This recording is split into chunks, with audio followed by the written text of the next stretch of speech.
Hello? Hello?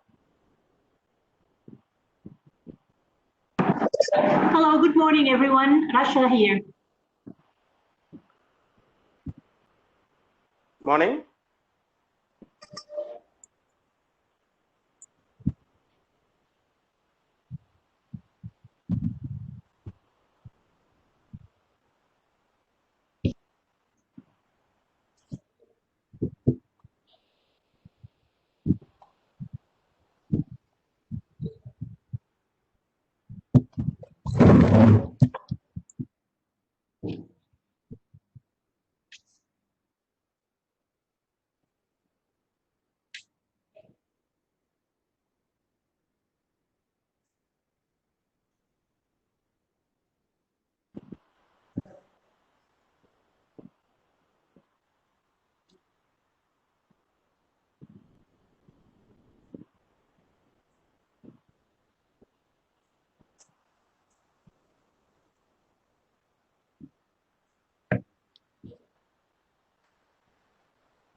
Yeah.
Good morning, everybody.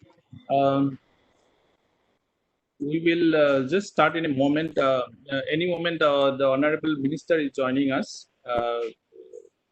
So we are just waiting for him, and anytime we will be then starting this event. Thank you.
Okay. A very good morning to all of you, ladies and gentlemen.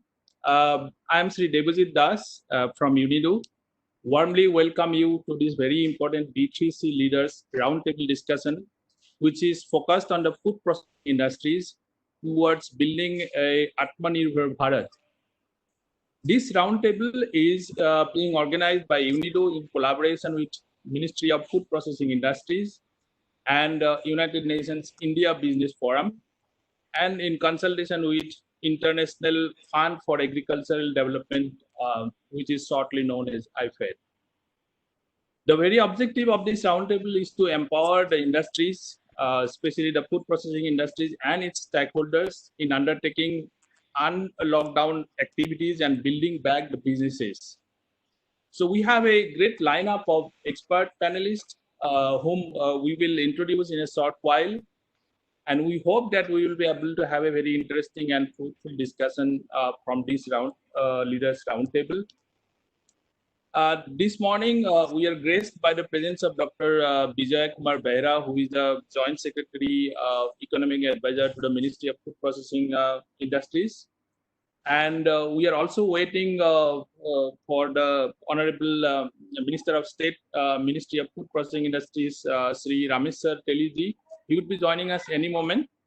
And so we will, in the meanwhile, we will start the proceeding. Let me introduce Dr. Rene van Barkel, who is UNIDO representative and who heads the regional office of the United Nations Industrial Development Organization in India, which is directly responsible for India, Bhutan, Maldives, Nepal, and Sri Lanka, and coordinates the country offices in Afghanistan and Bangladesh. So many of you must be knowing him already, and also the fact that UNIDO works to foster inclusive and sustainable industrialization in its member countries. I request Dr. Rene to kindly deliver his speech for setting the context on building back MSME business from crisis.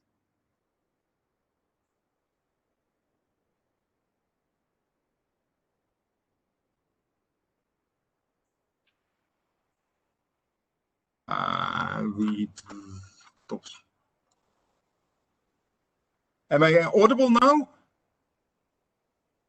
Yes? Yes, okay, yes, sorry. Yes, sorry, there was some hiccup there. I would like to share my screen and also share the warm welcome on behalf of UNIDO to the Honorable Minister of State and to the other dignitaries on the dais. And I wanted to talk a little bit on the sort of background of UNIDO on building back business from crisis with a focus on food processing. So let me just take 30 seconds to introduce UNIDO as the specialized agency that is supporting industrial development in the member states. We've been working about 50 plus years in India on supporting particularly MSME development, and our current mandate is very much enshrined in the Sustainable Development Goal 9, which is related to building inclusive and sustainable industrial development. So that's industrial development that serves economic competitiveness, safeguards the environment, and creates shared prosperity. So we're basically looking for factories, including food processing outfits, that are fit for the future by having addressed the challenges inherited from the past. So being competitive, a good quality product, taking care of the environment, minimizing energy and wastes, and then also giving a fair return and decent work conditions to the people and the communities involved. In India, we have a country program together with the Department for Promotion of Industry and Internal Trade, and that is very much focused around the productivity and resilience of MSMEs, environment-related issues, responsibility and inclusiveness in value chains, and industrial policy. We have about 13 ongoing projects in India with 8 line agencies, and there's 5 projects exclusively focused on MSMEs. So that is really a core area of UNIDO intervention. I want to then go to the current situation. So the COVID, we did a survey early on in during the lockdown, and that was in the first half of April among some of the clusters, some of the clusters are participating today, basically that manufacturing had come to a standstill, and there were basically 5 areas in which there was uncertainty or challenges. First of all, there is the unprecedented uncertainties in society and market. So we don't know what will happen with the spread of the disease, the measures that are necessary, and this uncertainty is not good for business. Then we saw, of course, maybe a little bit with the exception of the food processing sector, that demand for products and services had plummeted overnight. So businesses had no opportunity to sell their products, and then as a result, no income and cash flows. And we saw also the changes in manpower with the reverse migration and other changes. Then we have also seen that enterprises were concerned about equipment and stocks lying idle and becoming decaying and degrading over time, and that has also lost value. And then, of course, all disrupted supplies that resulted from that. So basically, the issue is then that there's a cash flow crunch, and businesses need liquidity to restart, but ultimately need demand to recover the cash flows. But that will not only happen with money injection. There will be a need to rebuild operations, manpower, supply chains. So to basically rebuild businesses. It's not like we can flip on the switch and then the industry runs again. So with that in mind, you need to launch this Building Back Business from Crisis, B3C initiative. And it's basically a knowledge and collaboration platform that provides a framework for action, suggests that this crisis can be used to address also underlying weaknesses of the MSME segment, and to also contribute and to the longer term objectives of inclusive and sustainable development transition. So it's based around a number of tutorials, and then a knowledge base with fact sheets, worksheets, and operational guidance, webinars like today. And we are considering how we can deliver this in hands-on support to enterprises. But of course, with the current lockdown restrictions, it is still difficult to go and provide services in clusters. So this is done in a partnership for development and rollout with the India Forum for Small and Medium Entrepreneurs, UN India Business Forum, and Empatech, which is an entrepreneurship program of UNCTAD. So I mentioned briefly that this is built around a back to business roadmap. So we're saying that there are so many challenges, so it's good to map them on a way what to address. So the first one was then, of course, to plan to recover. So differentiating what makes sense to restart immediately, what maybe should be postponed to restart, to look at what is the markets and the trends and so on. Then the second phase was more around ready the workplace. So looking at COVID preparedness in the workplace, so sanitization, distancing, but also preparing the workplace in terms of for a safe restart. Then Restart to Recover was more concerned about the fact that some pieces of the jigsaw of manufacturing have changed, so we need to bring it back and problem solve.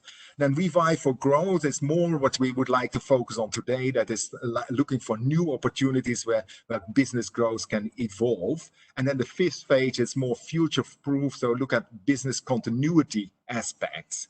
So that is a link, as I said, in a context where we would like to say that can we also use this as an opportunity to improve business functions. And we have identified 7 areas which we call them briefly business excellence. So around enterprising, financing, customers, supply chain management, operations, manpower, health and safety. So how can the crisis be utilized to improve those areas which have been kind of a traditional weakness or historic weakness from across the MSME segment?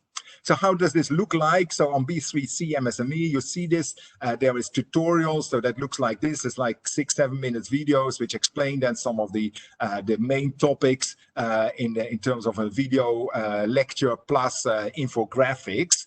Then if you go on the website, you will find then also these guidance notes, which is kind of a for each module, 5-6 pages of explanation on what businesses could consider, how they can approach the challenges. And that is supported by checklists, which are more specific tips and hints or guidance that can be taken. So what can you do to change and improve your technology to operations and so on. So this is basically comes together as 12 modules, 5 around the business roadmap and 7 about business improvements. So that is very much available and is being utilized over the last 2 months. And then I think I wanted to also highlight the perception that we all know that the current normal, what we experience now on the 9th of July, is not what we envisioned that we would be in the 9th of January. And at the end, and for sure, there will be also quite a lot of additional change which will happen in the future. So we're working towards a new normal. And I think if we try to work that out, and the UN has been very firmly saying that health and well-being will be first. So we first take care of the people, and that will result, we can envision that there will be more investments in health systems and healthcare. Clearly, COVID has also highlighted the weaknesses in hygiene, so there will be more emphasis on community hygiene, which is the kind of Swachh Bharat, the waste management, sanitation, but also hygiene all around the society. And that will also translate into occupational health and safety. So if we have to take care of COVID in the workplace, can we also address the other occupational health and safety concerns? And people might also want to see more of the inside of what is the businesses are doing. So that's the voluntary sustainability standards. And overall, we can say that this will kind of put more of a spotlight on the quality, the provenance, and the safety of food. So how food is being manufactured and how it delivers to us, and is this nutritious, has this been done in an environmentally sound way, and is it healthy? That we can see that there will be a tendency in the new normal, more emphasis on that. I think the other aspect of the new normal is that there will be transformations of global production and consumption systems. And this is probably going to be difficult to predict. I don't have the glass ball to look into that. But I think that there will be about 3 or 4 main drivers, that it will be more digitized. So we have seen more digital solutions coming up in the last 3-4 months than in the 3 or 4 years before. So there will be a growth to more digitalization, Industry 4.0. There will be more emphasis on resilience in supply chains, so that there's less of a ripple-on effect if one business fails or one supply chain cancels. And then also, of course, the circularity, so the environment dimension. So if we build back, we need to make sure that we build back better in terms of inclusiveness and sustainability. I want to then maybe conclude with the opportunity which is out there also, and that's also very much on the UNIDO agenda, is to see what opportunities are there for new technologies, and particularly on the clean tech areas. And I just want to highlight a few items, examples of what UNIDO is doing. We work in the domain of renewable energy with innovators. Kethworks is a startup company that works on portable solar irrigation pumps for smallholder farmers, so we are supporting them. A bit earlier, we worked with S4S technologies, which is basically doing farm-level solar rehydration units for drying of fruits, vegetables, and other spices to give a market opportunity at farm level. Then we are doing quite a lot of work on the energy efficiency. Just 2 examples. Plus is a company that deals with phase change materials. They can be included in chest coolers and chest freezers, and that results in, first of all, 15 to 20% energy efficiency benefits, but it also avoids the need for backup power, because these can run for 12 to 16 hours without power. And then Tessol is another company working on phase change materials, but putting that into refrigerated distribution trucks, so you don't need a refrigeration unit on the truck itself. And then there's another option which I would refer to more the wealth out of waste. In the past, we, for example, worked with Saatchi Eco-Innovation, which produces biodegradable sanitary pads from waste banana fiber, or another company is Aspartica from Bangalore, which extracts basically omega-3 acids from silk reeling pulp, and this omega-3 is a nutrachemical. So these are some of the examples of where technology can come in, not only digital, but also real manufacturing of physical technologies, and that's been promoted in India by the Clean Tech Innovation Program and the Facility for Low Carbon Technology Development. I will close here. I think that we are in a transitional phase, so that we have life before and during COVID. We won't have immediately life post COVID. I think we have to find ways to live with COVID for at least the coming 18 or 24 months. And then we will see that there will be innovations in health, food, and allied sectors, and we will see transformative change in the production and consumption systems to ensure that we have a transition towards sustainable development and the SDGs. And there's then also the opportunity for food processing to invest more in food processing to create rural livelihoods, rural incomes, to add more value to the produce, and maybe also encourage more production at primary production, and then have a more safe and diverse food baskets and nutritional baskets. So with that, I would like to thank you for your attention and hand over back to Debajit Das. Thank you. Thanks for setting the context so precisely. That would greatly help our other distinguished members and panelists to zoom around the said boundary. So today we are fortunate to have with us Dr. Bijay Kumar Behra, who is from the Indian Economic Services and is the economic advisor, Ministry of Food Processing Industries, Government of India. We are so happy to have you, sir. May I now request Dr. Behra, sir, to kindly give his remarks on this occasion.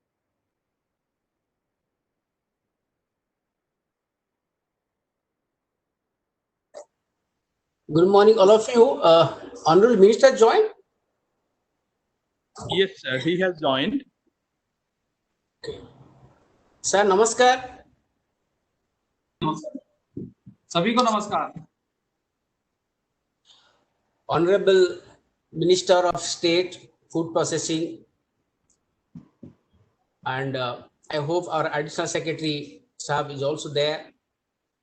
The UNIDO India representative, Dr. Berkel, other distinguished panelists of today's event, and other dignitaries and industry representatives. At the very outset, I want to extend my heartfelt gratitude to UNIDO for giving me this opportunity to speak this occasion, and also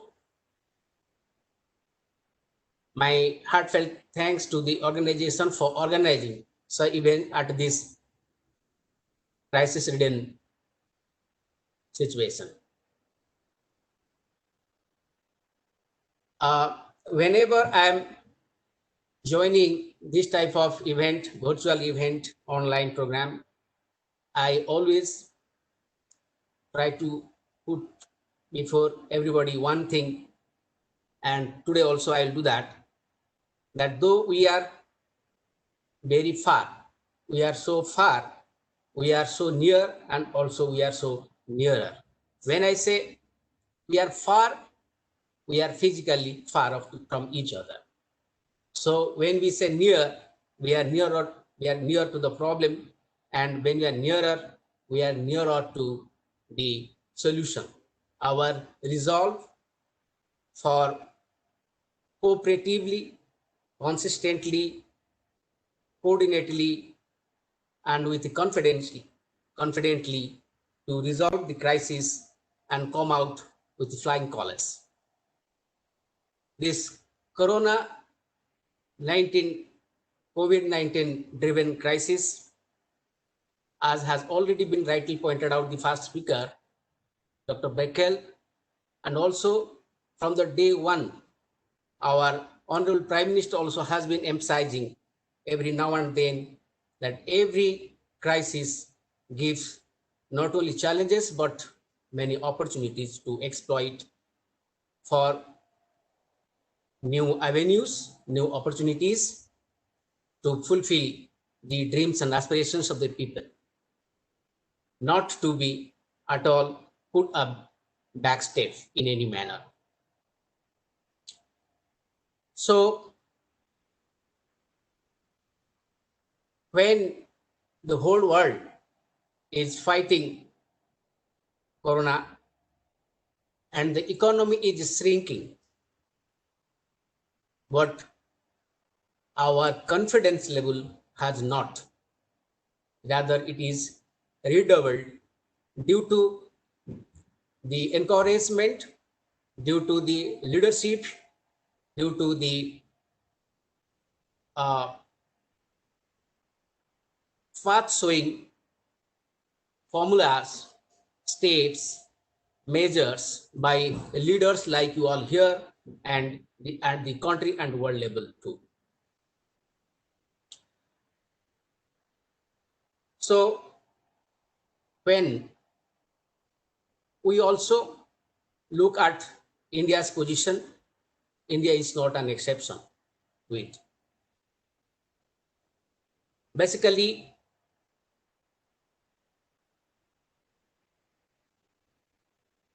we want to be self-reliant at this juncture. Given there is a lot of disruption at the global level, at the country level, we want to be self-reliant. आत्मनिर्भर जो हमारे बोलते हैं,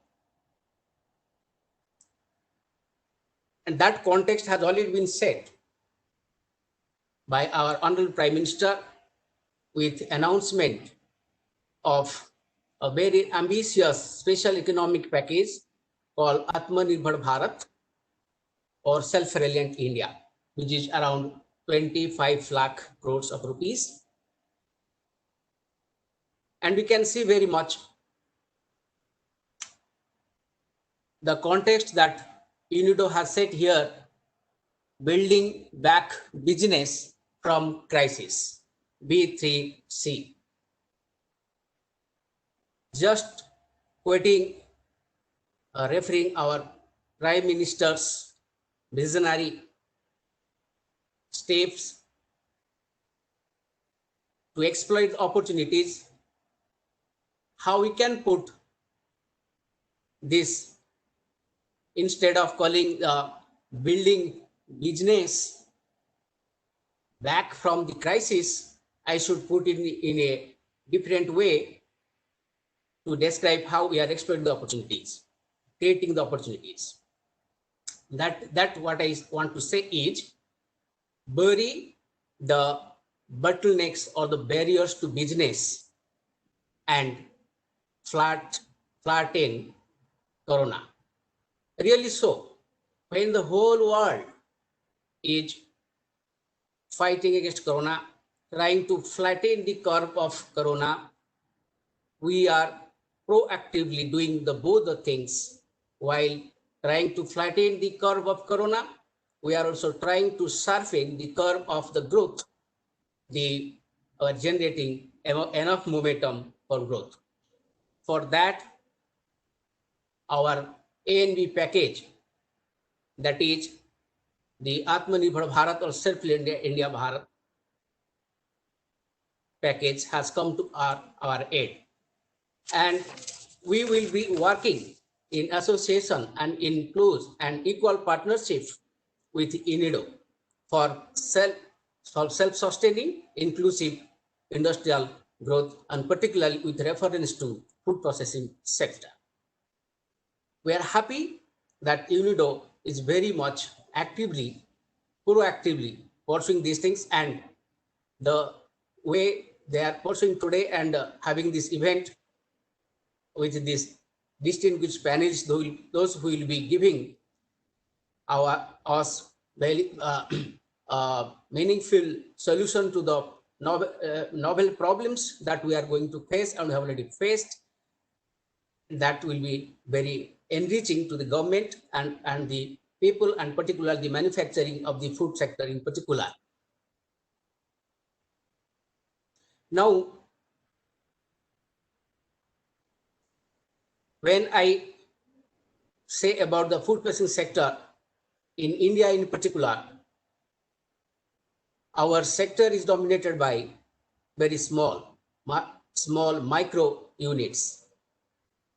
In the unorganized sector, well, around 25, like 2.5 million micro units are there.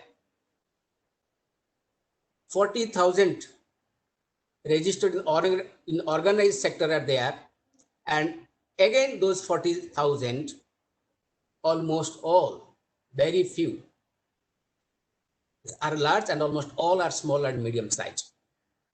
Hence, the MSME sector plays a crucial role in food processing.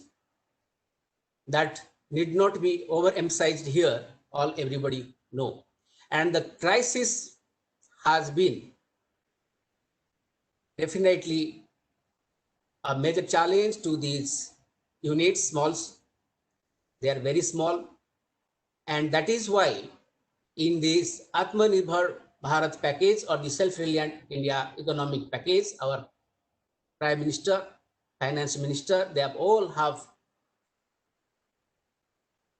very planningly included two important ambitious components. That is called FME, that formalization of micro food processing enterprises, and the other one, the top to total, two important scheme. When the other panelists will be there probably, or other representatives there from the ministry will be elaborating many of the aspects of these things.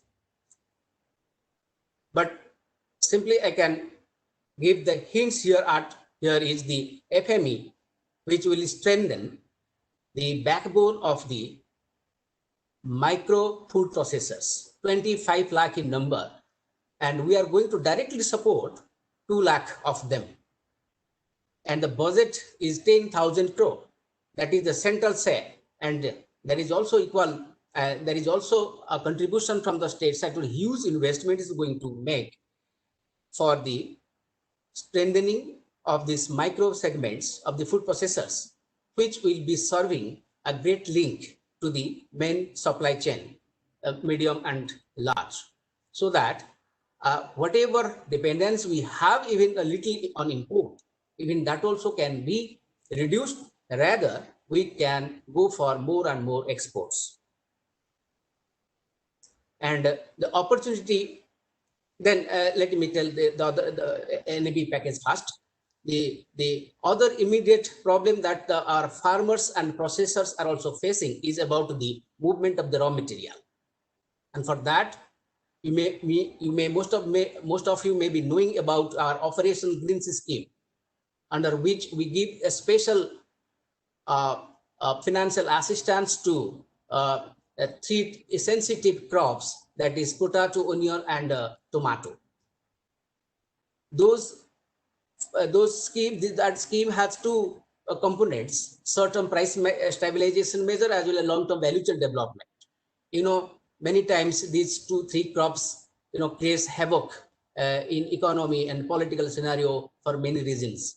And for that, this scheme was introduced 2 years back, and now in this present crisis, the farmers are unable to dispose of their produce, particularly the perishable produce, because of the logistic and transport constraints, particularly that lockdown period, and now of course lockdown has been eased, but despite that, still they're facing. So what this top to total, top means tomato, onion, potato, to total means other perishable fruits and vegetables, that has been covered. So what is the objective of this scheme is, it will evacuate the perishable fruit and vegetable crops from the production area to consumption and processing area, for which government will provide 50% subsidy for storage as well as transportation. It's a really remarkable landmark decision of the government, and therefore what I should definitely attract the UNIDO as well as the investors, and to realize this historic moment, that when the government, in addition to this financial packages, also has announced many regulatory and policy reforms, which will go a long way in helping the food processing sector in accelerating the growth and revival of the sector, particularly the amendment to the marketing reforms, where central government will have its overriding say in framing rules to promote and facilitate agricultural marketing, as well as assuring quality and price through contract farming, and also to dispense with the stock limits of the essential under the Essential Commodities Act 1955. You all must be knowing all these ordinances have been passed, and when the parliament will be resume this business maybe in a month or so. It will be, we are hopeful that it will be again converted into a full-fledged law or act. And then the rules are also now under formulation, which will be notified very shortly, as I came to know from the respective ministries. So it is an ample opportunity, as I said, that crisis, no doubt, but food processing driven revival is a must in India, because our ministry in particular, our honorable minister is there also. He will be mentioning that we are consistently supporting the infrastructural gap in the economy, in the food processing segment. We have Sampada scheme, for which 6,000 crores has been allocated, and it is the 5-year term. Then now we are extending it one more year, 2021. The scheme objective has been to create robust modern infrastructure along the entire value chain. We are also facilitating to set up manufacturing units. We are also helping to set up infrastructure for food testing laboratories, and we are also providing assistance for entire backward and forward linkage infrastructure. Given those situations, we are now beset with many problems, particularly after the lockdown and aftermath of that, particularly when there is Dr. Berkela has already mentioned about the migration of inward and outward from the village and urban areas that has really disrupted. So now it has a problem of reskilling or retraining a certain section, so that they can be absorbed, reabsorbed, and adjusted in their respective fields or new fields. So these are some of the challenges that we are going to face, and I hope this panel experts will throw more light how to come over this situation. And always UNIDO like organization and Government of India is always with them, and will work in equal partnership to really flatten Corona and sharpen our growth, particularly the food manufacturing sector. Thank you all. Thank you, Minister Sir.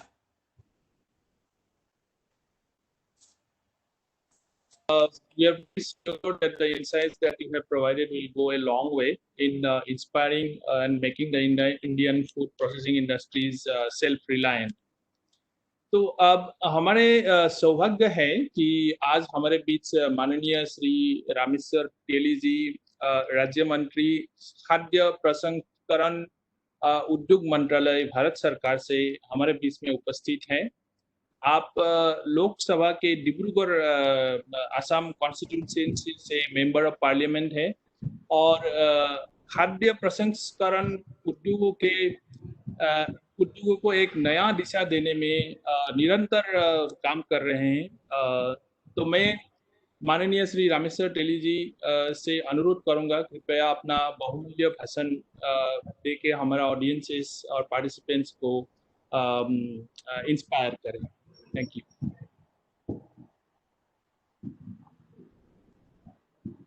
देवियों और सज्जनों, नमस्कार। मैं यहाँ पर उपस्थित सभी प्रतिष्ठित सदस्यों, भारत में संयुक्त राष्ट्र की रेसिडेंट कोऑर्डिनेटर सुश्री रेनेटा देसलियन, भारत में यूनिडेस के प्रतिनिधि डॉक्टर रेनेवान वाक्रेल, एमएसएमई के प्रतिष्ठित नेतागण, पैनल के मुख्य सदस्यों और उद्योग जगत के प्रतिनिधियों का अभिवादन करता हूं। मैं इस वर्चुअल मंच के माध्यम से यूनिडो प्रतिनिधि डॉक्टर रेनी को धन्यवाद देना चाहता हूं कि उन्होंने समय की मांग को देखते हुए इस वर्चुअल संवाद का आयोजन किया और साथ ही भारत में एमएसएमई की मदद करने का चुनौतीपूर्ण कार्यों की बड़ी जिम्मेदारी के साथ निभा रही है, जिसमें एमएसएमई को खुद पुनर्स्थापित करने में मदद मिल रही है। जैसा कि आप जानते हैं कि कोविड-19 महामारी ने पूरे विश्व की अर्थव्यवस्था का धीमा कर दिया है। अंदेशा के अनुसार विश्व की अर्थव्यवस्था सिर्फ 3.2% तक सिमट कर रह गई है। इस प्रकोप और रोकथाम के कारण उत्पन्न समस्याओं और अवरोध का सबसे ज्यादा प्रतिकूल प्रभाव मैन्युफैक्चरिंग क्षेत्र की सप्लाई चेन पर पड़ रहा है और आज दुनिया भर की कंपनी अपनी सप्लाई चेन की फिर से स्थापित करने के लिए हर संभव कोशिश कर रहा है। भारत की अर्थव्यवस्था भी इस समस्या से अछूती नहीं है। भारत के एमएसएमई सेक्टर सहित सभी उद्योग, जिनमें फूड प्रोसेसिंग भी एक है, जिसे पूरी तरह से प्रभावित हुआ है और इसमें सप्लाई चेन का एक अहम हिस्सा है। इसीलिए सप्लाई चेन का व्यवस्था होना बहुत जरूरी है। संकट की इस घड़ी में एमएसएमई की सही मार्गदर्शन की बहुत आवश्यकता है। ध्यान देने वाली बात है कि भारत में फूड प्रोसेसिंग सेक्टर काफी आशाजनक और विकासशील क्षेत्र है। $600 मिलियन का यह फूड प्रोसेसिंग सेक्टर तकरीबन 70 लाख श्रमिकों को रोजगार देने जा रहा है, जिसमें लगभग 15 लाख महिला भी है शामिल है।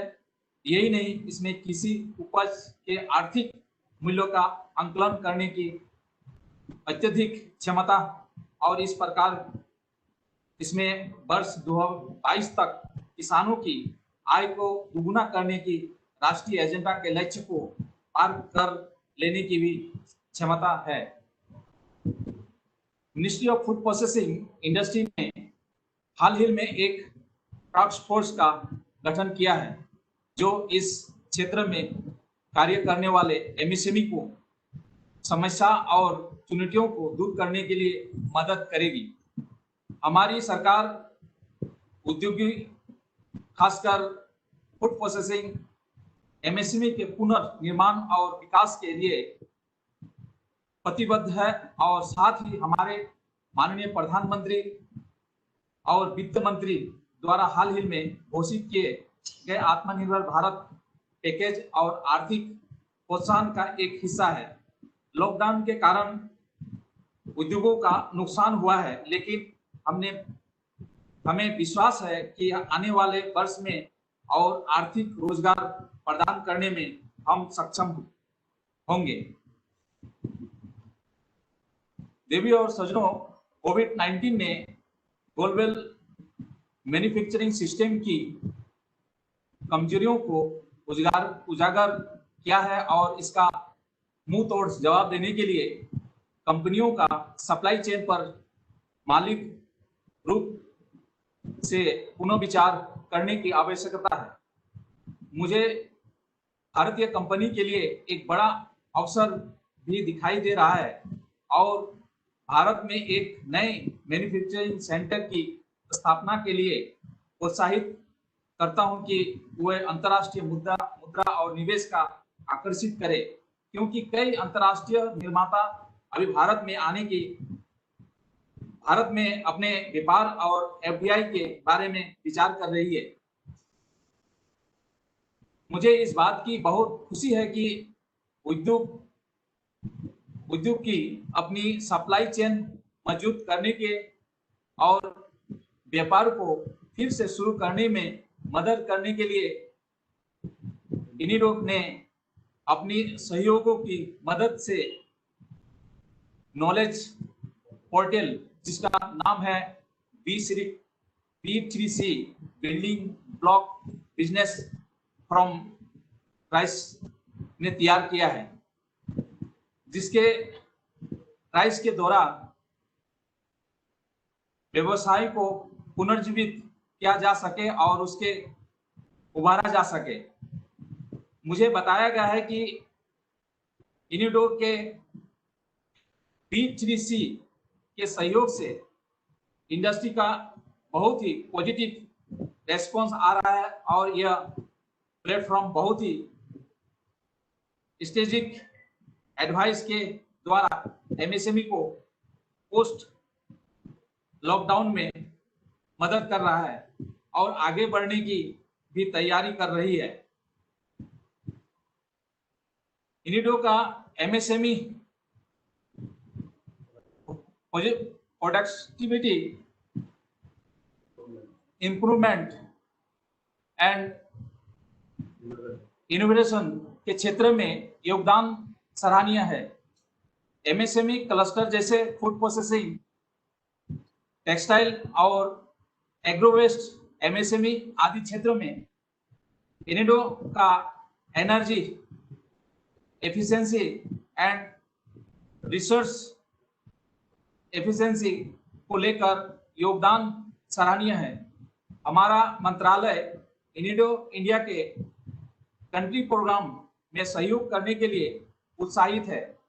आज की अनिश्चितता को देखने के बावजूद मुझे ऐसा लगता है कि आज हमारे घरेलू उद्योग और निवेश बहुत आत्मविश्वासी और आशावादी है।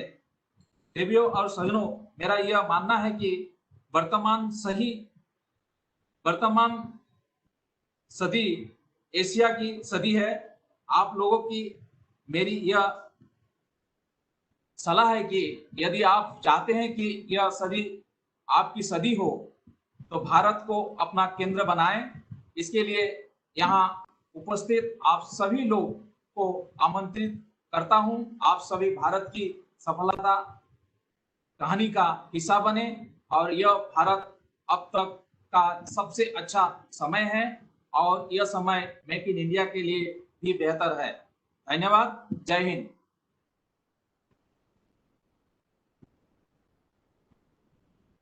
माननीय मंत्री महोदय, बहुत बहुत आभार आपका बहुमूल्य और दूर इनपुट के लिए। हम लोगों को बहुत बहुत धन्यवाद सर। और हमें आशा है आपका ये जो भाषण है उससे हमारे जितने भी उद्योग जगत से हमारे पार्टनर्स है और पार्टिसिपेंट्स हैं उनको बहुत ही हौसला मिलेगा। और हम आगे बढ़ते हैं हमारा कार्यक्रम में। तो we now would like to move on to the technical panel discussion, the thematic topic of which is development of food processing for self-reliant India. What are the opportunities and the challenges? Let me now take this opportunity to introduce our distinguished panelists. If I may, I would request the honorable members to kindly raise their hand while I take their name for the benefit of our esteemed audience and the participants. So first of all, I would like to introduce Ms. Rasha Omar, who is currently the country representative in India from IFAD. She is an agricultural economist and has been working in the field of agricultural and rural development since 1992. She managed large IFAD investment portfolios exceeding 100 million USD in the Sudan and the Democratic Republic of Congo. Thank you so much, Mr.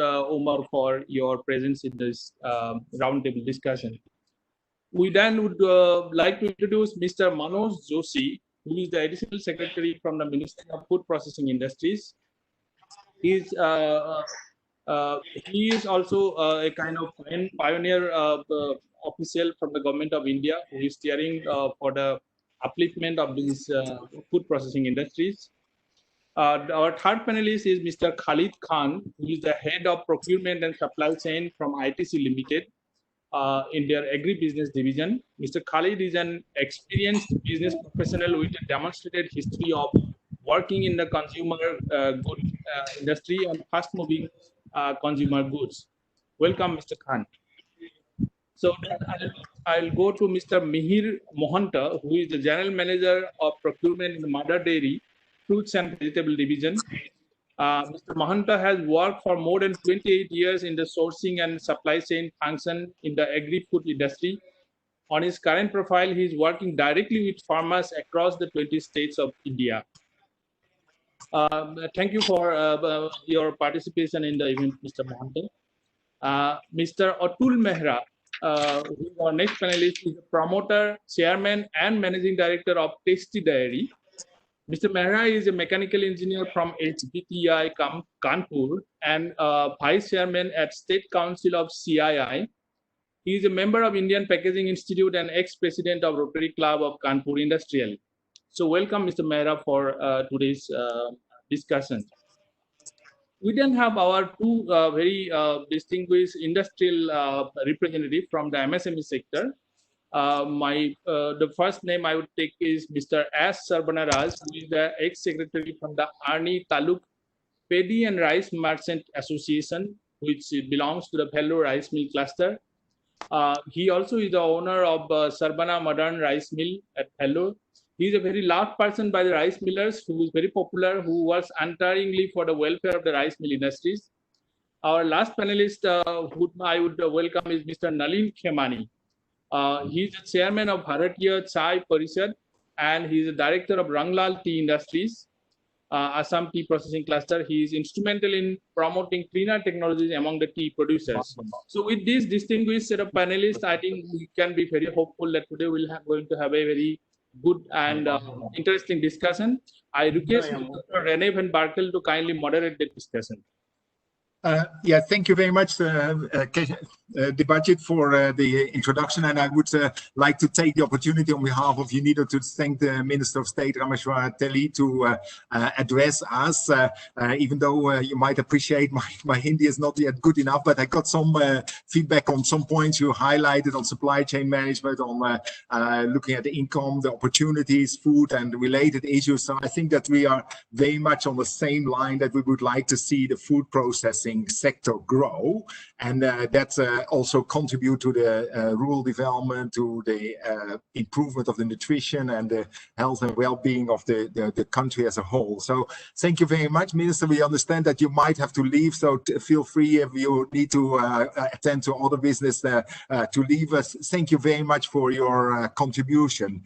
So with that, I would like to then move on to the panel discussion. And I think we have learned the kind of the overall picture that increasing food processing would make good sense from different perspectives, including better food quality, safety, diversity, reduction of post-harvest losses, creating employment, and creating incentives for farmers.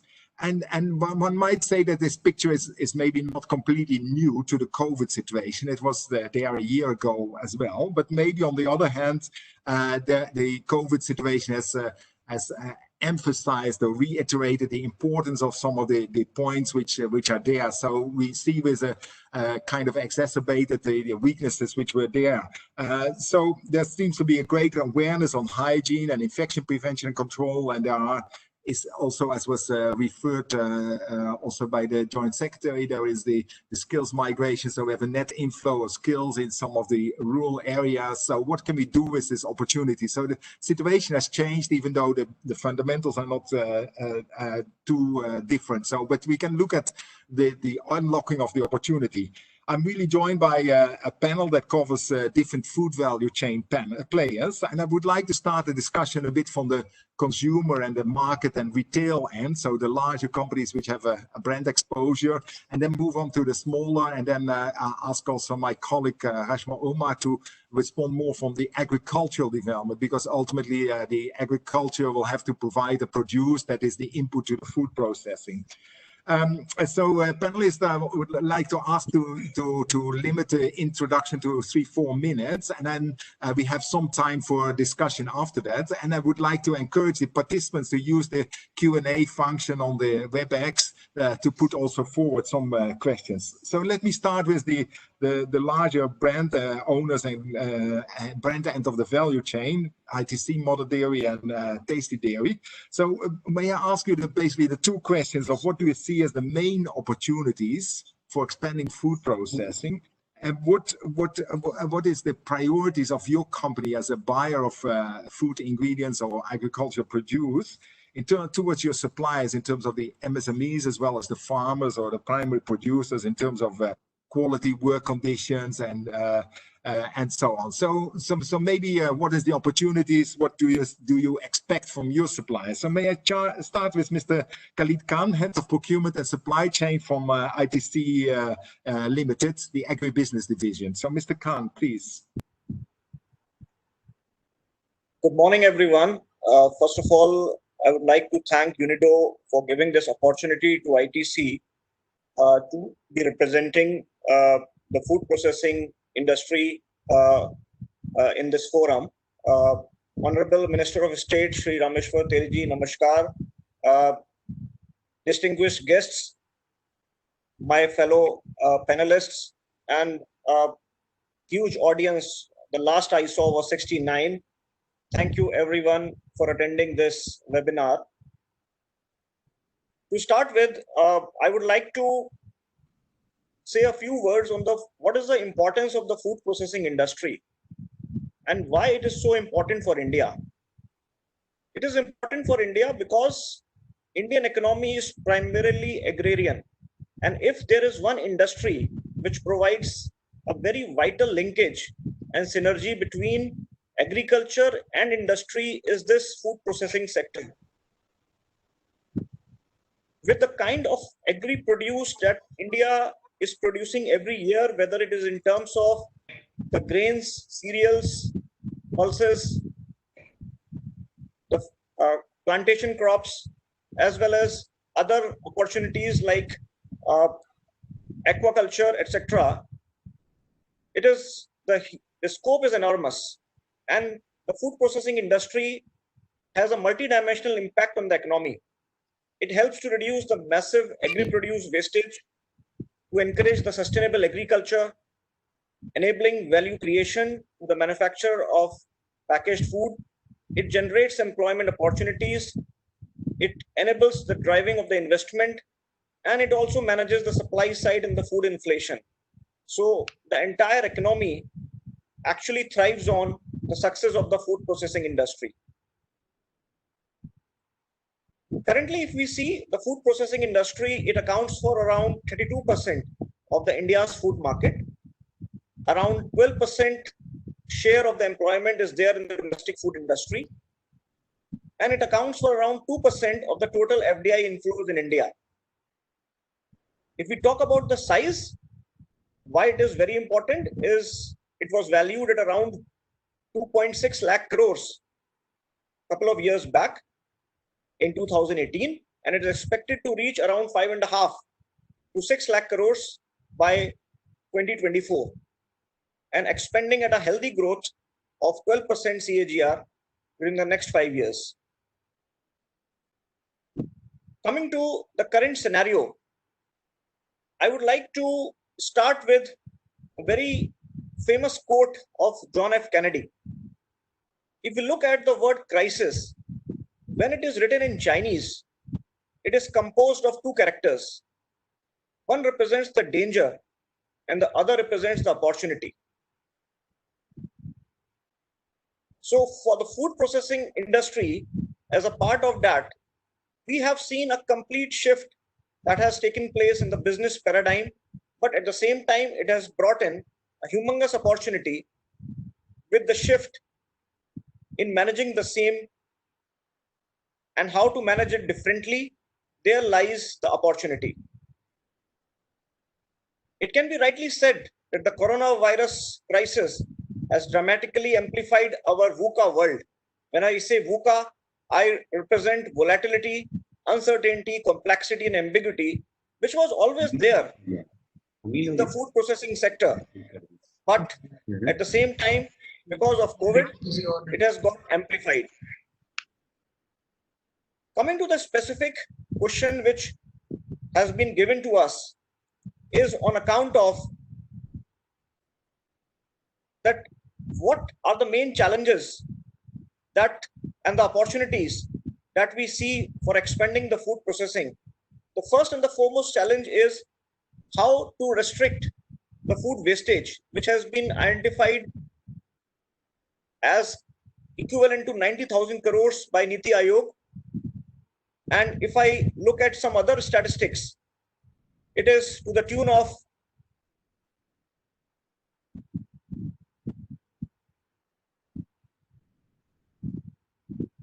almost what has been estimated by United Nations itself is that the 40% of the food production in India is wasted. And Niti Aayog also cited an estimated post-harvest losses annually close to around rupees 90,000 crores. So the first and foremost thing has been that there should be a greater thrust on the proper sorting and grading, which should happen closer to the farm gate so that this wastage could be reduced, thereby leading to a better price realization for the farmers. Next, I will talk about the tomato story of India. You people must be surprised. What is this tomato story of India? If I look at about a few months back in November 2019, Center asked the Mother Dairy, one of my fellow panelists is from Mother Dairy. He must be knowing this. Center asked them to cut the tomato rates by almost 2 to 3 rupees per kg. Reason being that the tomato prices were at an all-time high, closer to 50-60 rupees per kg, and they were told to sell it at reduced prices. If I look about a month back, in the month of May 2020, the tomato prices fall to a 3-year low of 3 to 7 rupees per kg in the different wholesale markets of India. So why this tomato story of India gets repeating every year, and maybe twice a year with lot of volatility in the prices? The reason being the gaps in the supply chain. The pre-processing losses, they occur due to the lack of awareness and a dearth of storage and packhouse facilities which are required closer to the farm gate. It is more important for a perishable item like fruits and vegetables, and lesser so for maybe grains and cereals. While the focus has been there to improve the cold storage facilities in India, at an aggregate level, India's cold storage capacity is at the required levels. But the challenge is almost 60% of that is only located in 4 states. Which are these 4 states? Uttar Pradesh, Punjab, West Bengal, and Gujarat.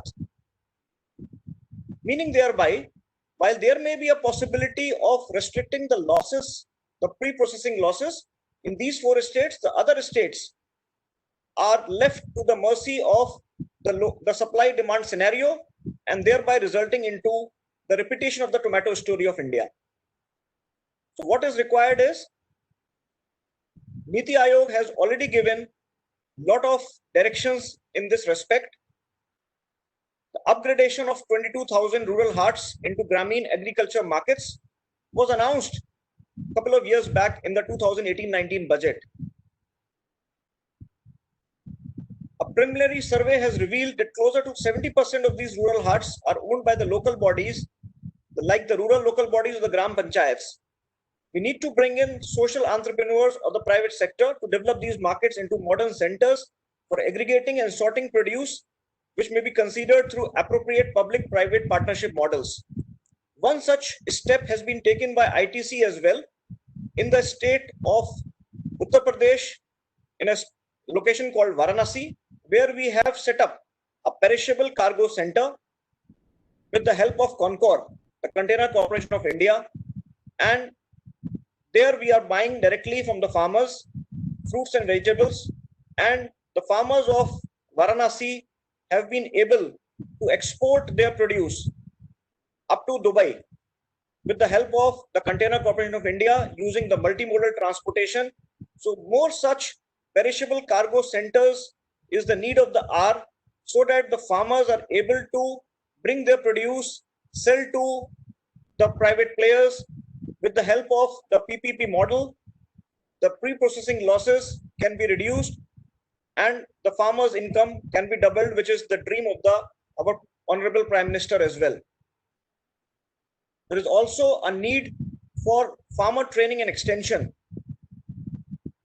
It is necessary to provide enough skills so that this capacity, what we are talking about, can be utilized.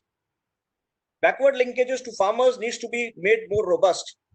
In fact, the recent ordinances, which Honorable Shri Rameshwar Teliji was also talking about, the recent ordinances which were announced regarding the Contract Farming Act, regarding the direct sale by the farmers, the permission that has been given to them that they can sell outside the APMC yard as well to any processor, any factory, any miller.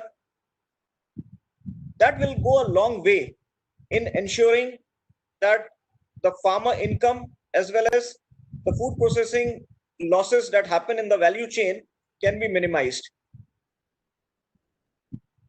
And also yesterday we have seen that the cabinet has approved an agri-infrastructure fund worth rupees 1 lakh crores, which will go a long way in ensuring that a lot of FPOs, the farmer producer organizations, will get a lot of impetus and the direct farmer purchases will be enhanced, which is good for the entire value chain industry, whether it is the farmer or it is the end user, the miller, the processor, as well as for the consumer. So here with this, I rest my case, and I would like the other panelists also to touch base upon this scenario so that we can work towards the benefit of the food processing industry. Thank you very much. Thank you very much, Mr. Khan, and really highlighting the large losses. If you say, perhaps a 40% number is often quoted in some value chains, it might actually be higher at some points of time. Some might be a bit lower, but it clearly indicates a huge loss to the country and a huge opportunity with some of the perishable cargo centers or other interventions that might have to take place. So, without further ado, I would like to go to the second panelist, Mr. Mihir Mohanta, General Manager of Procurement for Mother Dairy. So please, your comments, please.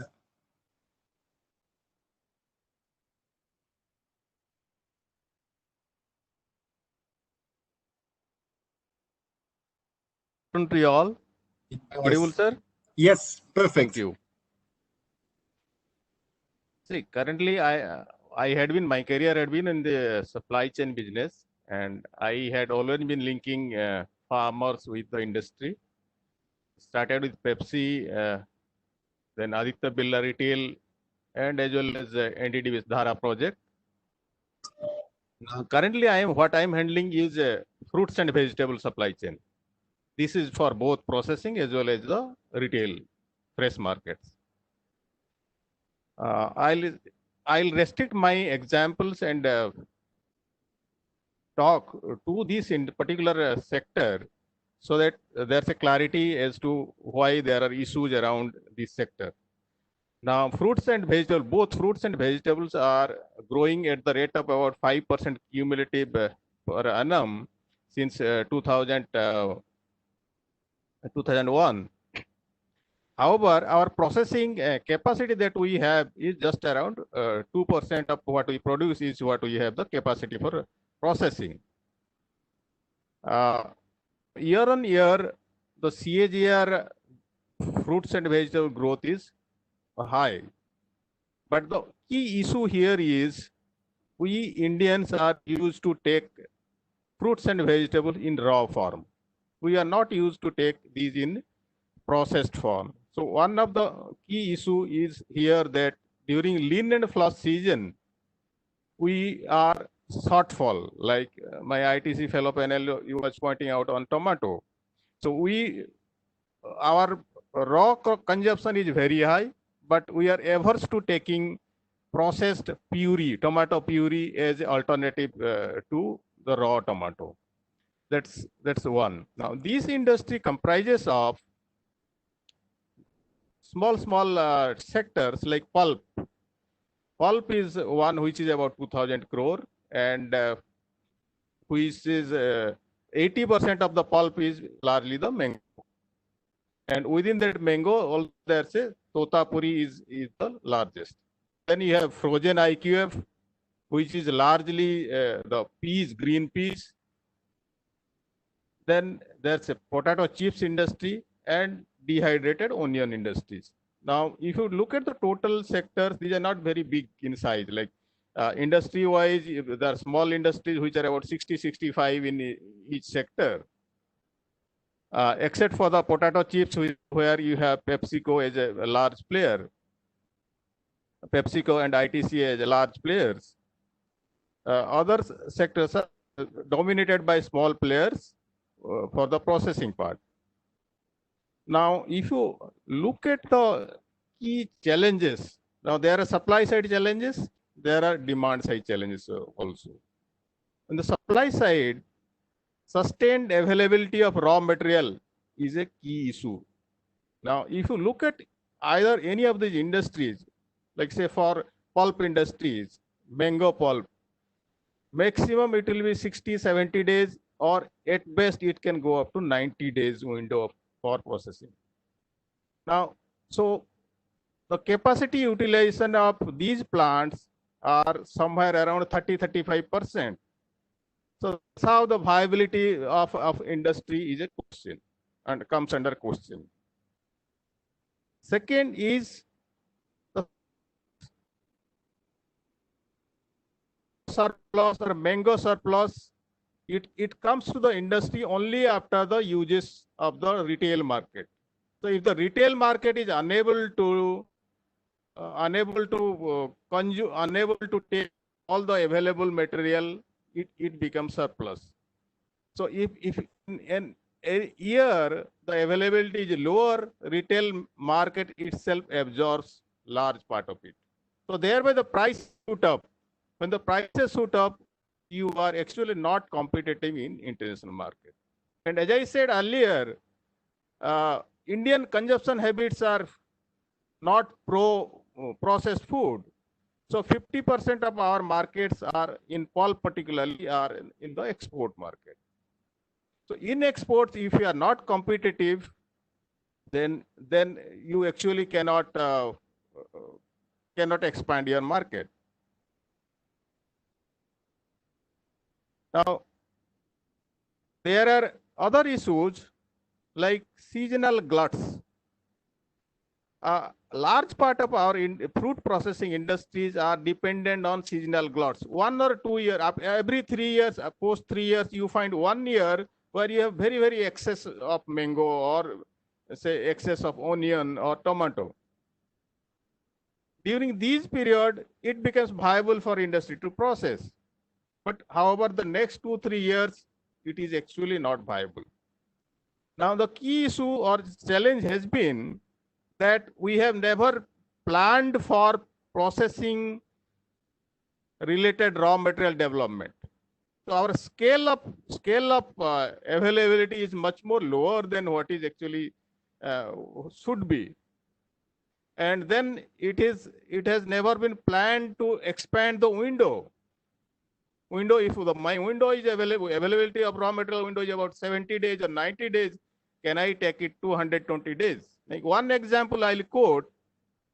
In IQF, we had set up a plant at Ranchi, and Ranchi was good for green peas, but green pea availability was never more than 1.5 months to 2 months. However, we tried to cultivate sweet corn.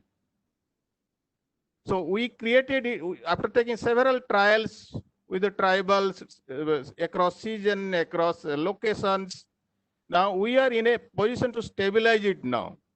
So we can sustain, we can provide sweet corn round the year with cultivation through the farmers. So farmers through contract farming cultivate it and give it, sell it back to us. So this place called Ranchi has now developed as good as Pune in West, which is also an hub for sweet corn. So these kind of initiatives are actually required to develop along with the farmers so that you can actually expand the window. Once the window is expanded, you'll have the raw material availability. So because these areas were never planned for, they were actually cultivating maize, ordinary maize, which is supposed to go for the feed or the human consumption. But sweet corn has earned them a better return. So farmers are happy. We are able to get those raw material. So our capacity utilization is better. Second, we are in a better proposition to service the eastern market because I need not have to move from Pune all the raw material to northeast or Calcutta, which is a freight saving. So these are the initiatives that will help us in the supply side. Now there are other issues on the supply side, like there are issues of pesticide residues. Most of the ignorant farmers are unaware which pesticide to use. They use wrongly the pesticide. Wrong pesticides are used in the crops of mangoes and other fruit crops, and these become very difficult to manage these in the international market.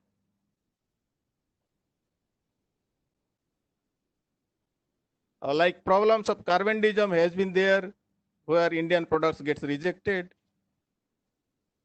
The issue which was managed several years ago for grapes now is getting into other food products also. So something like global gap certification in other crops are also required. There are issues of varieties, like Totapuri is the only variety which is Totapuri and Alphonso are the major two varieties which are pulping variety for processing. But if you look at the eastern part of India, there are no plantation of Totapuris. Even the fresh plantation, fresh government plantation, private plantation, or PPP mode plantation are there, but they are not adequate quantity of Totapuri varieties have been planted. So that's another variety is another issue. Similarly, it is also in the case of tomato. While Indians are used to take round kind of tomatoes, which are called desi tomatoes, which has got lesser pulp content and higher water content, whereas the requirement is the oblong type, which are hybrid tomato, which has got higher pulp content, higher color values, and so on. So variety is also an important part in the supply side. Look at the demand side, issues around the demand side. I already pointed out the Indians are habituated to consume fresh fruits and vegetables. So some way we'll have to promote or incentivize or communicate with people also to consume the processed, where you actually don't add even any of the chemical. And these are good enough or good kind of substitute for when the fruits and vegetables are not available. So we have to, as a government, also have to promote consumption. So demand creation is something that is necessary for an industry to be viable. So demand has to be created because we have a larger population of 120 crore. Indian demand itself, domestic demand can be very large. But because of the urge to not to take processed food, there is a hindrance. Okay, can you maybe wrap up because we are running a bit short of time? Yes, sir. These are some of things, and one or two things like nursery infrastructure, treating agriculture as science, local processing technology development like lychee peeling and jackfruit, which are naturally available, but we don't have a local processing technology. And there are, believe me, there are a lot of naturally available fruits and vegetables which are like jackfruit, tamarind, jamun. These are grown in the tribal areas, which are naturally organic, can also be processed, but for which we also need to create demand. Thank you, sir. Thank you. Thank you very much for your detailed explanation. I think it's clear there's a preference for going fresh, and that means that the processing is always what's left over, and that's not really productive for setting up the industry. So we should certainly look at growing, specifically developing a supply for the food processing industry, and not just the leftover what's not sold in the retail market. And I think that could also be an incentive for farmers to then grow more. So these are certainly some very important important issues. And what you're saying, also developing then the new fruits and vegetables, like you mentioned, jackfruits, lychees, and so on. So thank you very much for that. I would like to go to the third panelist, Mr. Atul Mehra from Tasty Dairy. Your perspective, please. And may I ask you to be as precise and concise as possible? Yeah, welcome, Honorable Minister, distinguished panelists and participants. I'll talk about milk, the way milk, it was handled during the time of pandemic, and how the industry, tried to make it up. So despite the challenges, what happened was people needed milk every day. The dairy industry ensured that the milk reached the consumers on time and of the best quality. The farmers needed their payment every day. So even that was done by the milk industry. So naturally, as the crisis was there, we could, face the crisis. And I will really say the way things are going on in the dairy industry, we are trying to convert this crisis into a real opportunity. The opportunity lies that, I hope I'm clear. Everybody can hear me? Yes, it's perfect. Oh, yeah. So we are the largest producers of milk. And as the earlier panelists have talked about, the processing is less. So we have to get into more processed foods. We have to look into the cold chain, but as the preference of the customers is a fresh product. So naturally for the milk also, people want a fresh milk. Naturally, for the fresh milk, the cold chain has to be developed. The milk has to be collected as it is milked. So finally, what is happening is a lot of incentives from the government side in terms of incentivizing this industry is happening. And I must congratulate the minister, honorable minister, from the food processing. There are a lot of MOPI schemes which are there for MSMEs, lot of milk collection centers, and even the recent, the FPO scheme, where one district, one product, and even, if the farmers can be, put up into their villages, because a lot of labor has come back. Now they want a gainful employment, value addition. So those schemes of the government can be really put up in the dairy sector. And we as a company have started connecting with the farmers, setting up collection centers, empowering the farmers, training the farmers, how the food can be made. If we become exporters of milk products, that would be the victory. We are the biggest producers. The processing is less. So we have to work on that. And this is exactly what has happened. A lot of funds have come into the industry, and a lot of government schemes are there. And the role of milk can never be denied. Food basket and draft, animal power, and they maintain ecological balance along with generating gainful employment, particularly among the landless, small and marginal farmers, and especially women, besides providing nutritious food to millions of people. Now, food was very important during the pandemic, and milk was one thing which was required daily, and the dairy industry lived up to it. And whenever we had the excess milk, the government came up and we could convert this products into milk powder and butter so that the wheel of the dairy could go on. Livestock income has become an important secondary source of income for millions of rural farmers, and we have to enhance it. And it has assumed an important role in achieving the goal of doubling the farmers' income. Livestock sector has grown at a compounded annual rate of 8%. So that's a very good growth, and we have to keep up with this growth and look for the more value addition. Dairy being a part of the consumer staples, even in the very adverse conditions during the complete backdown, most of the dairy companies worked hard to have continuous, uninterrupted milk supplies across the country. Each dairy processing company made their best effort to procure milk as usual from the farmers without any interruption to ensure that the farmers' income is intact.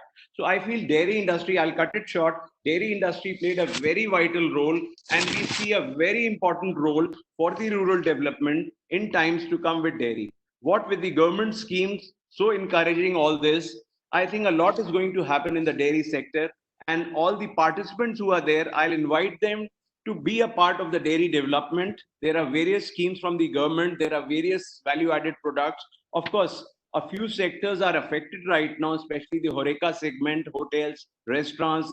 A lot of ice cream is also affected. But in times to come, I see these products are going to have a very good market. And if we can make a good quality product, That's the opportunity we have. I cut it short because there are other people also who have to speak, and we are short of time, and people are open to ask me questions. Yeah, thank you.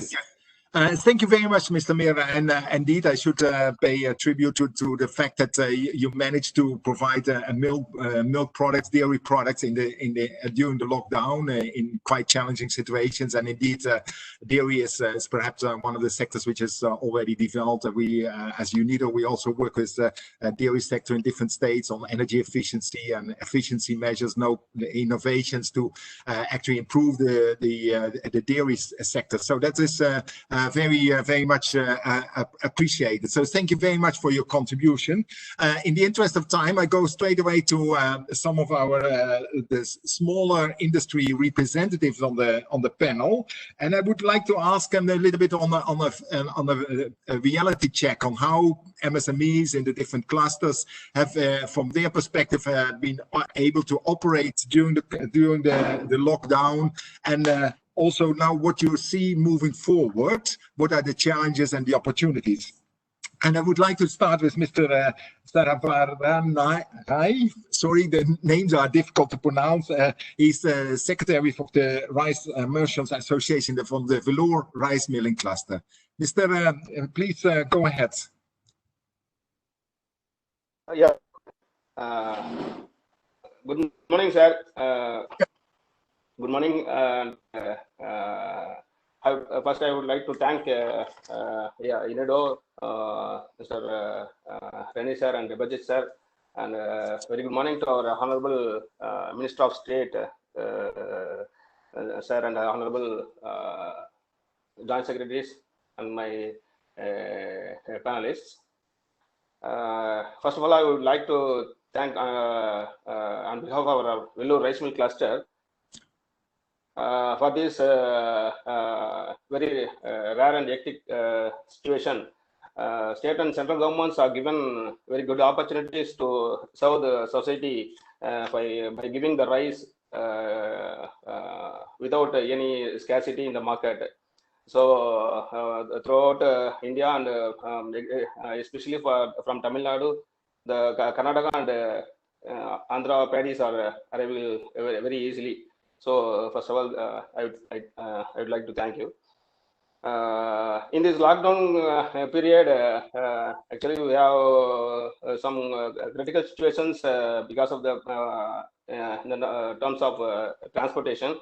It will be cleared, and there is no lockdown for our industries because the high consumption food is rice. After that lockdown, we have feel some problems because of the fund flow in the people. The sales percentage of rice is very much low down. So it will create some stock point in the rice mill unit, and we have to struggle with the cash flow itself. So the stock points are very much high, and the market situation is very slow down, and that returns of money from the customer side is very minimized. So we have to invest much more amount from the bank itself. So we have, what's the problem we have faced is we have to give the salary for the staffs as well as the laborers for the full amount. But we have running the industry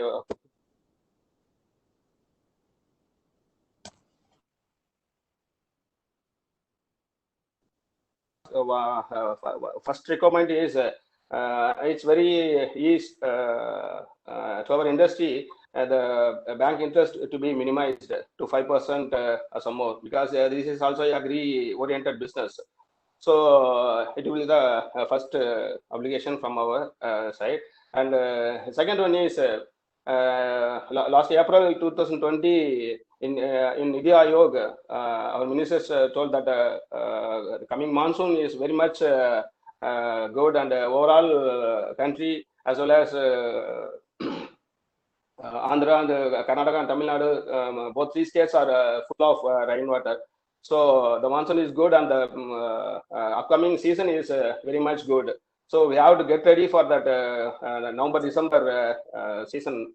So what's the issue for this is we have not as much of very well storage facility, even though in the farmer side as well as for the rice industry side. First is the infrastructure. We have to make big godowns for the keeping the paddy storage, because in our agenda there is a norm, what it is, reduction of post-harvest loss. So for this we have to make an infrastructure to the farmers as well as the rice industries to create some paddy storage or silos like this. It will be created to farmers. It will be very helpful for farmers to keep the paddy without damaging it. Then it will be very useful for the farmers to create incentives to the farmers. If they keep the paddy with the storage condition, with the drying condition, it will be very useful for the farmers, and the reduction of post-harvest is minimized, I think. Actually, the farmers and the rice millers are very much in trouble to drying the paddy because this is the modernized world, and in a single day, 20 to 30 tons of paddy is harvested, but there is no facility to drying the paddy. If the wet paddy is keeping it will be damaged and it will be lost. So on this crisis, it will be very useful for giving the paddy storage silos for rice millers, 50% subsidy for that infrastructure stations. It will be very easy to the market also. If we keep the paddy in our own, we will give the rice rate as well as to the customers in the east mode. That's all from my side, and once again I will thank you so much to include me in the panelists. Thank you, sir. Thank you very much for giving that perspective and also highlighting the opportunities that now the season is projected to be quite good, with good monsoon rains, and then which will further exacerbate the issues on the paddy storage and the paddy drying to actually give them a fair price for the rice for the paddy to the farmer. So very much thank you for those comments. So then I would like to go from the south to the far northeast to Mr. Nanil Kemani from the Jorhat tea cluster, Assam tea cluster. What is your perspective? How have the tea industries been coping? Honorable Rameshwar Teli ji, Rajya Mantri खाद्य प्रतिष्ठान को उनके संसदीय क्षेत्र और चाय की नगरी डिब्रूगढ़ से मेरा नमस्कार। Speaking in front of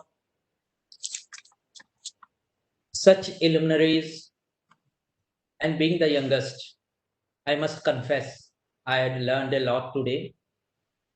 Thank you, UNIDO, for inviting me for this webinar. Tea, the industry I represent today, is of great importance. Agriculture, farming, and tea is industry under MSME.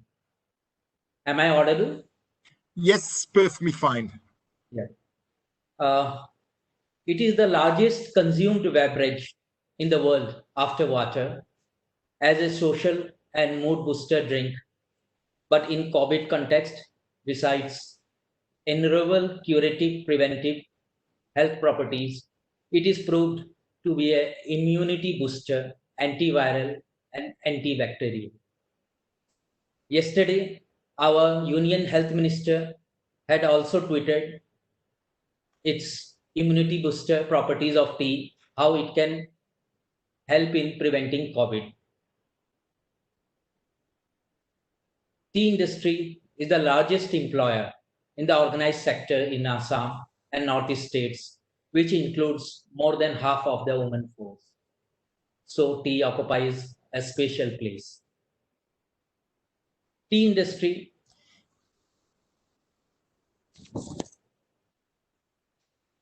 production being seasonal in Assam, production which had just resumed was badly affected. While the lockdown was limited to 18 days, bushes which had just started producing pluckable leaves. After being pruned in November and December, it had overgrown and thus had to undergo another operation of pruning, skiffing, which further resulted in a crop loss of 3 to 5 weeks after the lockdown, post-lockdown. According to the data available, India's tea production declined 54% to 39 million kgs in April due to the nationwide lockdown to control COVID.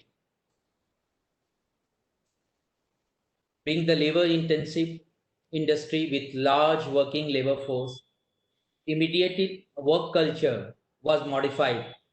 A new normal with safe distancing and work and live with hygiene was introduced.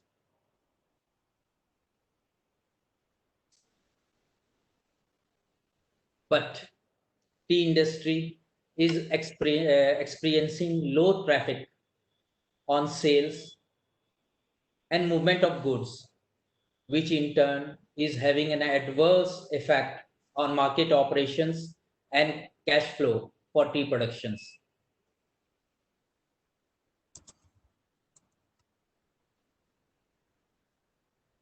MSME financial package of extending COVID limit of 20% on the outstandings of as on 20th February could not help the tea industry, because as tea industry starts production in the month of mid of March, and the outstandings are minimum in Feb. So this is something which the government of India, the food ministry, really needs to revisit and see how can the financial institutions extend credit facility to the tea industry, as the industry is facing serious financial crunch, lockdown and disruptions at the auction centers at Guwahati and Kolkata is causing tremendous hardship for the tea industry and for selling of tea produces. In the backdrop of the above scenario, the tea industry is looking towards certain buoyancy in prices. A financial support in terms of interest subvention, enhancement of working capital limit could help the tea industry in achieving the rhythm of normal working operations in the tea gardens. Further, now coming back to your query, the crop loss to the industry has been the crop loss to the industry has been as high as 40 to 45% from region to region. However, amid all uncertainties, we are having our operations which are hit by some external disturbances as well as logistic challenges.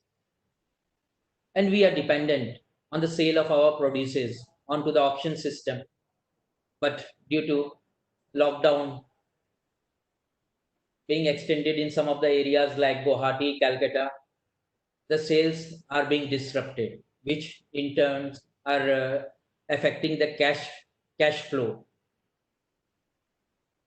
Although some banks have come forward to extend 10% COVID limit, but this is something which need to be revisited to extend financial support to the industry.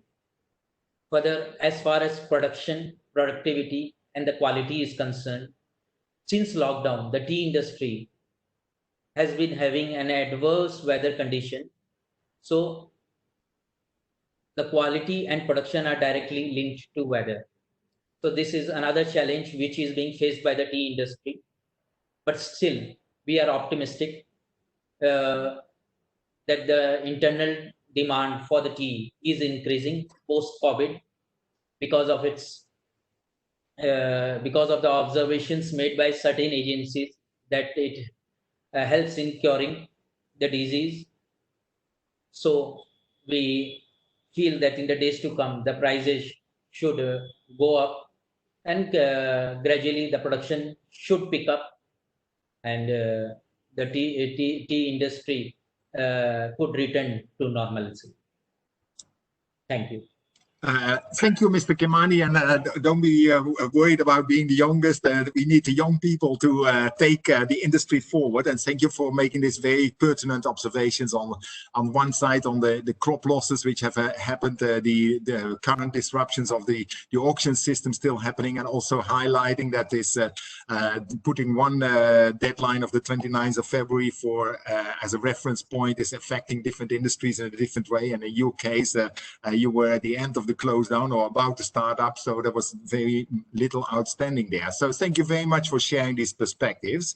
I would then like to move on to my colleague in the UN, Mr. Ashma Omar, Country Director of IFAD, because we've been talking a bit about the food processing, but food processing, as was highlighted also by some of the panelists before, it's very much dependent on the produce we can get, the tea we can get, the tomatoes, the mangoes, and so on. So I would very much like you to maybe elaborate as the challenge on the challenges for farmers and primary producers, and what are the opportunities for supporting them to basically live up to the demands of a modern and inclusive and sustainable food processing industry.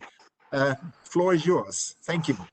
Thank you very much, Rene. Am I audible to everyone?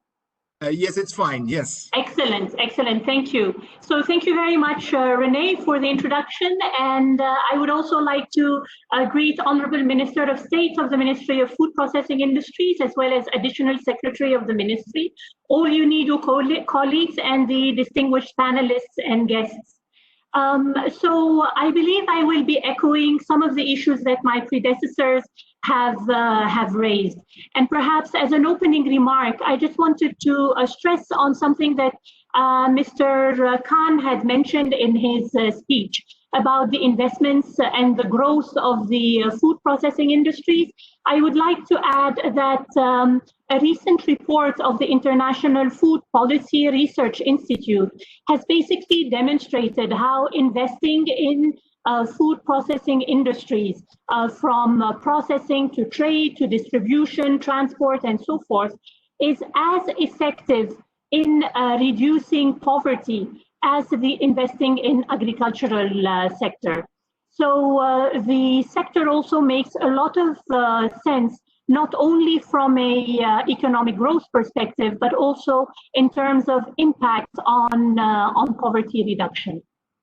So I wanted to start from this, and also to reiterate that the three reforms also that my colleagues had mentioned, especially in terms of agri-marketing, stepping up the formation and hand-holding for farmer-producer organizations, and the package to formalize MSMEs involved in the food processing industry, are all game-changing reforms that should also allow us to see much better integration between the production part as well as the processing part. Now, coming to the main challenges, and perhaps here also echoing what Mr.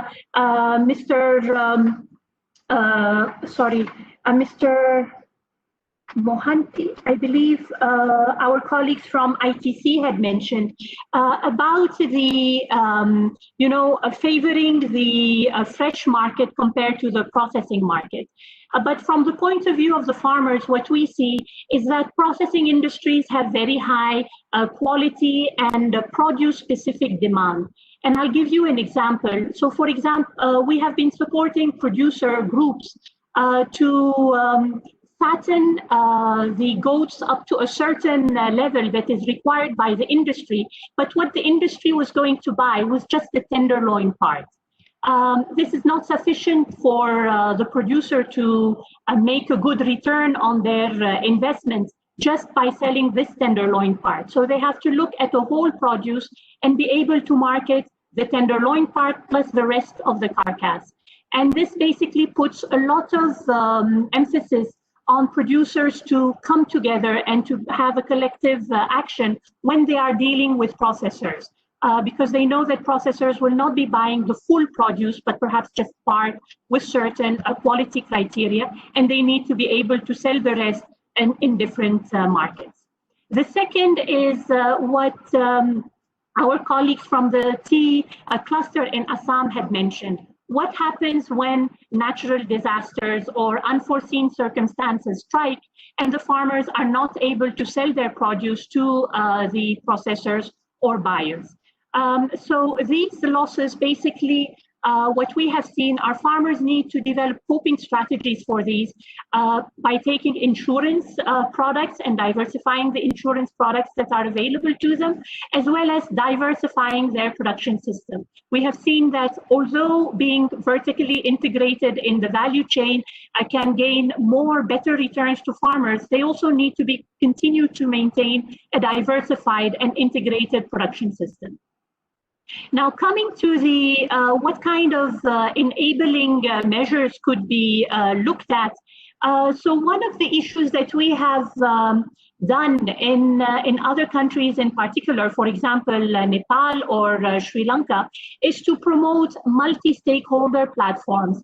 I think for some of our colleagues who are suffering from disruption in supply chains, shocks, and so forth, having this platform that will bring together input providers, producers, processors, distributors, even consumers around the same table to discuss the challenges of the particular supply chain and develop trust and establish commercial relationships. This would also enhance the response that can be obtained from the government, from the industry, or from the producer organizations, so that these responses are timely and also well customized to the situation. The other that we have seen is the number of investments that need to take place at farm gates, which the program from the ministry has covered very well, but also in terms of the rest of the chain. We are seeing that electricity is very important and guaranteeing a regular supply of electricity. We mentioned the farm gate investments, whether in terms of storage, drying yards, and other agri-logistics, but very importantly also research and extension that is more oriented to what would be required by the food processing industry, or also food that is produced safely and in a way that is healthy. And in this domain, for these types of investments, there is a need for public and private partnerships. This was also mentioned by earlier panelists. And finally, one of the issues that is really key in the system is financing. So we have seen different forms of financing, but what works well in an integrated value chain is to start looking at value chain financing. And one of the examples is whereby banking institutions would be providing loans to distributors or retailers, and the latter refinance wholesalers that also refinance producer organizations. So we need to start seeing financing being well integrated within the value chain, and also perhaps using as collateral many of the transactions and contracts between the various entities of the value chain. And then perhaps as a conclusion, I would say that what this pandemic has shown is that food sanitary and phytosanitary standards are key for the development of agriculture and of the food processing industry, and traceability is going to be an important function throughout. Another conclusion from the current pandemic is that agriculture is emerging as a saving grace for the economy, as one of my colleagues had mentioned earlier. But what is also saving it is that it is classified as essential commodities and essential services. So both agriculture and agri-processing should remain under this classification going forward. Thank you very much, Renee, and over to you. Thank you very much, Rasha. Very much. Thanks for highlighting the issues on the integrated approach for value chain development for the different commodities, and where issues of trust are then important, where issues of how finance can flow and how finance can then also finance or result in investments in improvement, in improved storage, in improved production capacities, and bring it together that we get a overall improvement from the value chain perspective.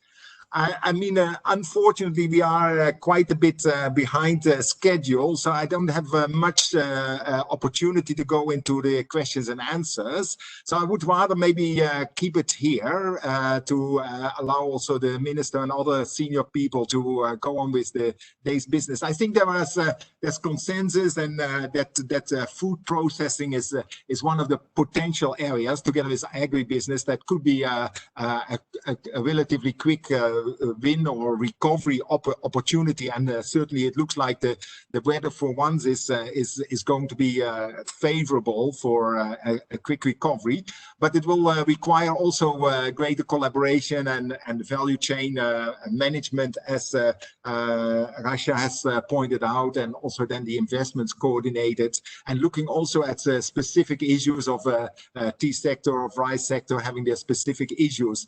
So I think with that I would like to also apologize on behalf of the additional secretary, because he was called away, so he was not able to join in the end, but he wished to convey that basically a degree of confidence, and confidence that the industry will have it will show its resilience, its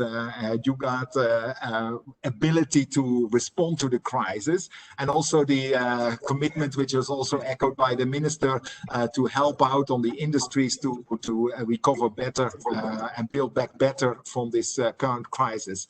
So with that, I would like to hand over to the budget for formally closing the events. Thank you, Renee. It's been such a very scintillating and thought-provoking discussion which we had. So in the end, हमें इस पूरा चर्चा के दौरान अपना बहुमूल्य समय देने के लिए माननीय मंत्री जी का बहुत बहुत धन्यवाद देते हैं, और हम बहुत आभार हैं कि उन्होंने पूरा चर्चा के दौरान अपना समय हमें दिया. So on behalf of UNIDO and our partners, I would like to thank you, the Honorable Minister, the industry representatives, and all our partners, our elite panel members, and the participants for making this webinar a very grand success. I compliment the Honorable Minister Sri Teli sir, and expressed our confidence that we will be very happy to work closely with the Ministry of Food Processing Industries in coming future. We are playing an active role in promoting MSME clusters and advanced manufacturing.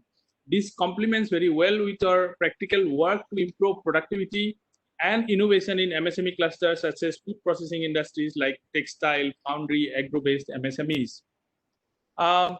As our panelists have stated, I also trust that our industries need to strengthen on their three fronts, that is cost in terms of cheaper labor, quality, that is high-skilled workforce, and supply chain. A robust infrastructure is required. So India can call itself the next global factory in future. We need to establish manufacturing linkages. The lack of infrastructure pushes up the logistic cost, which is at 14% of GDP, is one of the highest globally. As Dr. Behra, the Joint Secretary Sir of the Ministry, told, I invite everyone present in this digital dialogue to be part of India's unfolding story. This is the best time ever to be in India, and it is even better to make in India. Thank you again for joining, and goodbye for now. Thank you. Thank you all. Thank you all. Thank you. Thank you, everyone. Thank you so much, sir.